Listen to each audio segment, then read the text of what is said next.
Welcome to rich times with happy cooking. நாம் இன்றைக்கி ஒரு ஹெல்த்தியான கீரை பொரியல் ரெசிபி தான் பார்க்க போகிறோம். முடக்கத்தான் கீரை பொரியல். இந்த முடக்கத்தான் கீரையை நம்ம தோசை செஞ்சும் சாப்பிட்லாம். அதை நல்லா காய வச்சு பொடி செஞ்சு அதை நம்ம தோசை மாவில் கலந்து தோசை செஞ்சு சாப்பிட்லாம். இதே முடக்கத்தான் கீரையை வச்சு நம்ம சூப்பு, துவையல் இந்த மாதிரி ஹெல்த்தியான ரெசிபீஸும் செஞ்சு சாப்பிட்லாம். முதல்ல கடாயில் 2 டேபிள் ஸ்பூன் எண்ணெய் ஊற்றிக்கணும். எண்ணெய் நல்லா சூடானதுக்கப்புறமா இதில் ஒரு 1/2 டீஸ்பூன் கடுகு சேர்த்துடலாம். கடுகு நல்லா பொரிஞ்சதுக்கப்புறமா 1 டேபிள் ஸ்பூன் உளுந்தம் பருப்பு, 2 டேபிள் ஸ்பூன் கடலைப்பருப்பு, இது ரெண்டையும் நல்லா செவக்க வறுத்து எடுத்துக்கணும். கீரை பார்த்திங்கன்னா கொஞ்சம் கசப்பு தன்மை இருக்கும். இந்த மாதிரி பருப்பு சேர்த்து செஞ்சு சாப்பிட்டோன்னா உங்களுக்கு அந்த கசப்பு தன்மை அவ்வளோவா தெரியாது. இப்போ இதை நல்லா செவக்க வறுத்துக்கணும். காரத்துக்கு 3 வத்தல் சேர்த்துக்கலாம், கூடவே கருவேப்பிலை. இது எல்லாம் நல்லா பொரிஞ்சதுக்கப்புறமா நம்ம வெங்காயமும் பூண்டும் சேர்த்துடலாம். 10 சின்ன வெங்காயம், ஒரு 4 பல் பூண்டு சேர்த்துருக்கேன். சேர்த்துட்டு இதையும் நல்லா வதக்கி விட்டுக்கலாம்.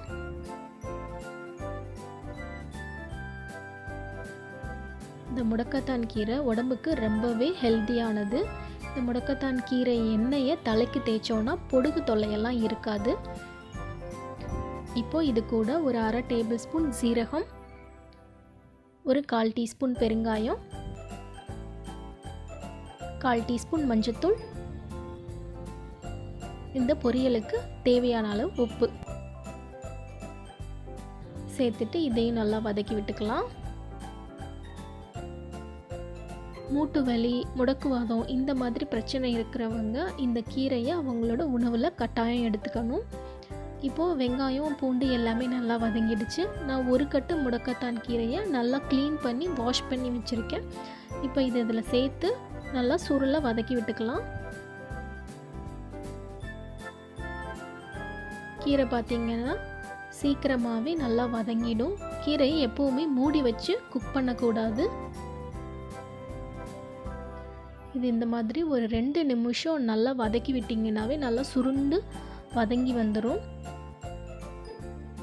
பார்த்தீங்கன்னா தெரியும், கீரை நல்லா சுருண்டு வதங்கிருச்சு.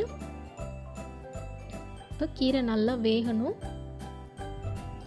நம்ம மூட்டுகளில் தேவையில்லாமல் இருக்கக்கூடிய அந்த யூரிக் ஆசிடை கரைச்சி யூரின் வழியாக வெளியேற்றுறதுக்கு இந்த முடக்கத்தான் கீரை ரொம்பவே ஹெல்ப்ஃபுல்லாக இருக்குது.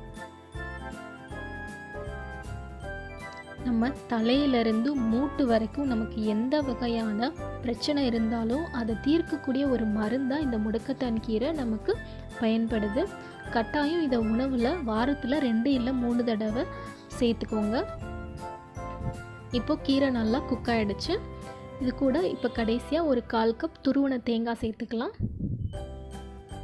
தேங்காய் சேர்த்து சாப்பிட்டோன்னா கீரையோட டேஸ்ட்டு நல்லாயிருக்கும். தேங்காய் சேர்க்க வேணாம், அதை அவாய்ட் பண்ணணும்னு நினச்சிங்கன்னா நீங்கள் ஸ்கிப் பண்ணிக்கோங்க. இப்போது இதை சேர்த்துட்டு நல்லா மிக்ஸ் பண்ணி விட்டுட்டு நம்ம ஸ்டவ் ஆஃப் பண்ணிடலாம். அவ்வளோதான், நம்மளோட முடக்கத்தான் கீரை பொரியல் ரெடி ஆகிடுச்சு. நீங்களும் இந்த ஹெல்த்தியான கீரை பொரியல் ரெசிப்பியை ட்ரை பண்ணி பாருங்கள். உங்களுக்கு இந்த வீடியோ பிடிச்சிருந்தா மறக்காமல் லைக் பண்ணுங்கள், கமெண்ட் பண்ணுங்கள், அப்படியே சேனலை சப்ஸ்கிரைப் பண்ணி பெல் ஐக்கானும் கிளிக் பண்ணிக்கோங்க. தேங்க்யூ.